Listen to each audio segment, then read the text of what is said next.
Frédéric, bonjour. Bonjour. Alors tu nous montres tes vergers là.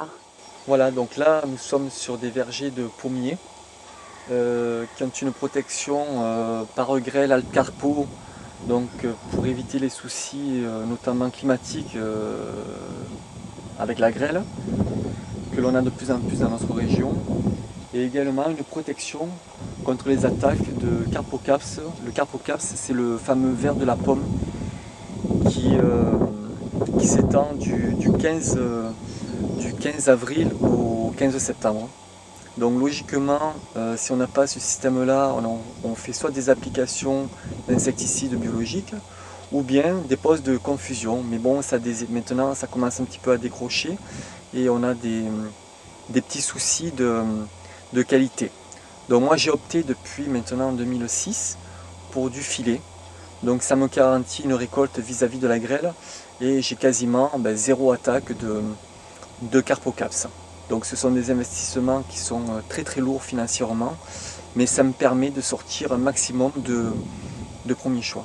Eh oui, eh oui, eh oui. Et là c'était l'exploitation de ta maman? Alors c'était l'exploitation de ma maman. Donc moi je me suis installé en 2002 et j'ai commencé à me convertir dès 2003 vers la bio. Et oui, donc tu as vu tous les traitements qu'elle était obligée de faire, elle? Oui, oui, oui, notamment avec des insecticides, des fongicides. On arrivait sur des précoces à une vingtaine de traitements, puis sur les tardives à 30, 35 traitements. Et ouais, voilà. Donc, mais c'était une logique implacable pour pouvoir arriver à une récolte saine. Oui, parce que dans le conventionnel, malheureusement, ils vendent en dessous du prix de revient. Donc ils sont obligés de faire du volume. Voilà.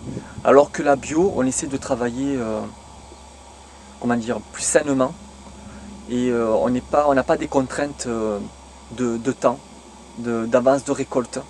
On essaie de travailler, c'est un travail totalement différent. Et oui, bien sûr. Une gestion totalement différente du conventionnel. Ouais. Donc là, tu as beaucoup investi dans l'installation de ces filets, dans l'achat. Alors voilà, chaque année j'essaie, parce que ce sont des coûts qui avoisinent les de 8 000 à 10 000 euros l'hectare. Eh oui. Donc des investissements qui sont très lourds. Donc chaque année, j'essaie, si ma trésorerie le permet, d'investir dans ce type de protection. Voilà, petit à petit. Et d'essayer de renouveler aussi les vergers avec de nouvelles variétés. Voilà, pour essayer d'être toujours au top niveau. Voilà. Mais on se régale avec tes fruits, ils sont vraiment du beau boulot. Hein. Donc là, nous sommes sur une parcelle de pommiers Royal Gala. C'est un verger qui a été planté en 96. Voilà, donc qui est assez productif. Alors, quand j'ai commencé à les mettre en bio, j'ai perdu ma récolte la première année. J'ai eu une attaque de puceron. Et j'ai fait zéro, c'est-à-dire que les branches étaient clafoues de pucerons et j'ai rien pu faire pour sauver la récolte. Et il a fallu après tomber les pommes parce que l'attaque de ce puceron, les pommes étaient toutes petites. Il a fallu prendre les pommes les unes après les autres et les tomber au sol pour éviter l'alternance de l'année d'après.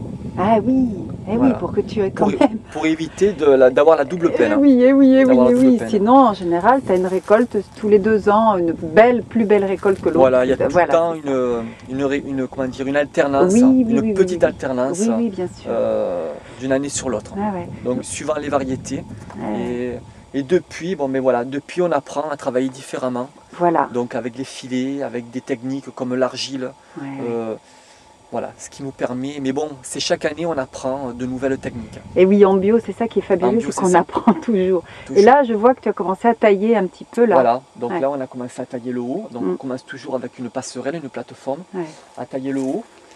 Donc d'essayer d'éclairer le maximum les arbres pour que les pommes puissent avoir un maximum de couleur. Et le bas, pareil, d'éviter donc que les branches se chevauchent, donc de laisser la place aux branches. Et pour les cueilleurs, d'avoir le maximum de fruits devant leurs yeux, à portée de main. Voilà. Éviter d'aller chercher les fruits à l'intérieur, parce que souvent c'est des petits fruits qui ne sont pas colorés, et gustativement forcément ne seront pas bons. Moins intéressant. Donc d'avoir des fruits à portée de main, qui vont être de calibre moyen et de belles couleurs, et donc gorgés de sucre. Alors quand je vous parle régulièrement de paysage, voilà, tout ça, ça maintient toutes ces terres agricoles, tous ces paysages si précieux. Ouais, là, il y a eu beaucoup de vent, donc on voit qu'il y a des arbres qui ont morflé, là. Alors les arbres ont été arrachés, Oui. justement pour éviter qu'ils ne tombent sur les structures. Hein, ouais, sur voilà, les structures. Ouais. Parce que ça fait de très gros dégâts, après il faut tout le temps réparer.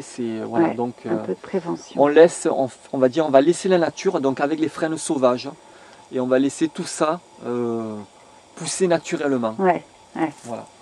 Et ça fait un petit peu aussi des abris d'oiseaux et tout, c'est important, toutes ces, elles sont importantes. Cette biodiversité, on essaie de la maintenir et qu'elle soit présente dans toutes les parcelles. Ouais.